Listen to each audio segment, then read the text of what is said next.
Hello everyone, हमारा pinacolone rearrangement चल रहा था। इसमें आज हम पढ़ेंगे migratory aptitude of pinacolone rearrangement, यानी कौन से ग्रुप का माइग्रेशन होता है, ये आज हम देखने वाले हैं। सबसे ज़्यादा माइग्रेटरी एप्टीट्यूड होता है हाइड्रोजन का, फिर एराइल, फिर एल्काइल। एरिल में यदि इलेक्ट्रॉन रिलीजिंग ग्रुप जुड़ा हुआ हो तो उसका माइग्रेटरी एप्टीट्यूड सबसे ज़्यादा होता है। Then unsubstituted benzene, then electron withdrawing group वाले का। तो इसमें यदि कोई इलेक्ट्रॉन रिलीजिंग ग्रुप जुड़ा हुआ हो तो इसका माइग्रेटरी एप्टीट्यूड ज़्यादा होता है। फिर अनसब्स्टिट्यूटेड बेंजीन का होगा, फिर कोई इलेक्ट्रॉन विड्रॉइंग ग्रुप जुड़ा हुआ होगा तो उसका होगा। ऐसे ही एल्किल में देख लेते हैं।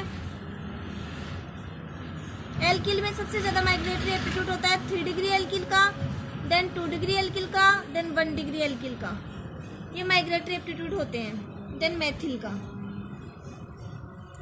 अब हम देख लेते हैं स्टीरियोकेमिस्ट्री ऑफ पिनेकोलोन रीअरेंजमेंट।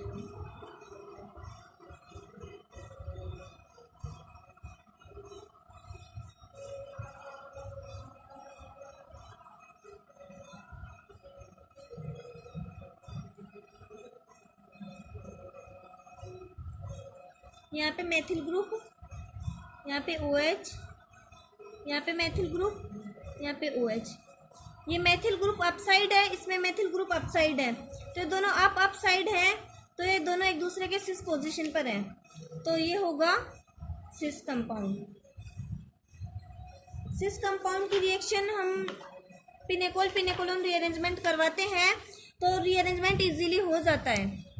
इस पे एस पॉजिटिव का अटैक होगा यहाँ पे, और यहाँ से कार्बोकैटायन फॉर्म हो जाएगा।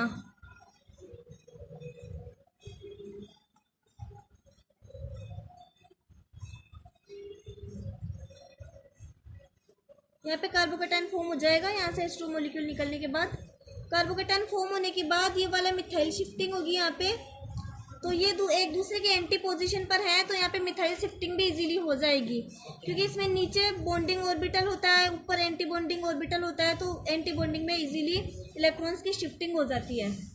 तो मिथाइल शिफ्टिंग हो जाने के बाद हमारा पिनेकोलोन फॉर्म हो जाएगा।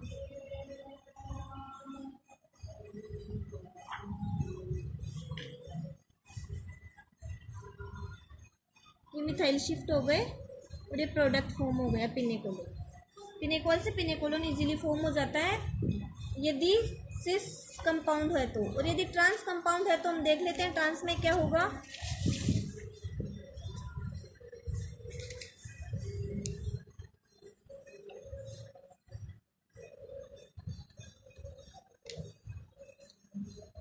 ये CH3 अपसाइड, इसमें CH3 डाउन साइड, ये अपसाइड है डाउन साइड, तो क्या हो गया, ये एक ट्रांस कंपाउंड हो गया।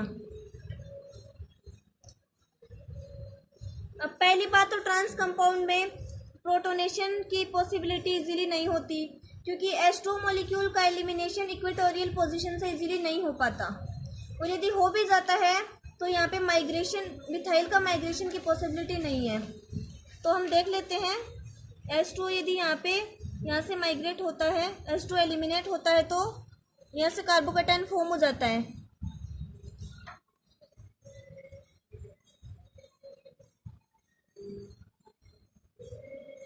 यहाँ से कार्बोकैटायन फॉर्म हो जाने के बाद यहाँ पे शिफ्टिंग की पॉसिबिलिटी नहीं है, क्योंकि इसके एंटी में कोई ग्रुप प्रेजेंट नहीं है।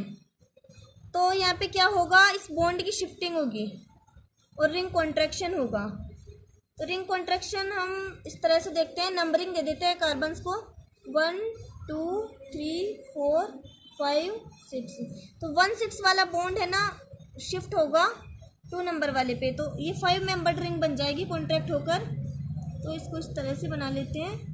5 मेंबर्ड बन जाने के बाद ये 2 पर आ गया 1 6 वाला बॉन्ड, तो 2 से 6 वाला कार्बन कनेक्ट हो जाएगा, 2 3 4 5 6, और ये 1 वाला कार्बन यहाँ से अलग हो गया, तो ये 1 वाला कार्बन इस 1 वाले कार्बन पर कीटोन बन जाएगा पिनेकोलोन, और यहाँ पे CH3 मिथाइल ग्रुप है, तो ये पिनेकोलोन बन गया।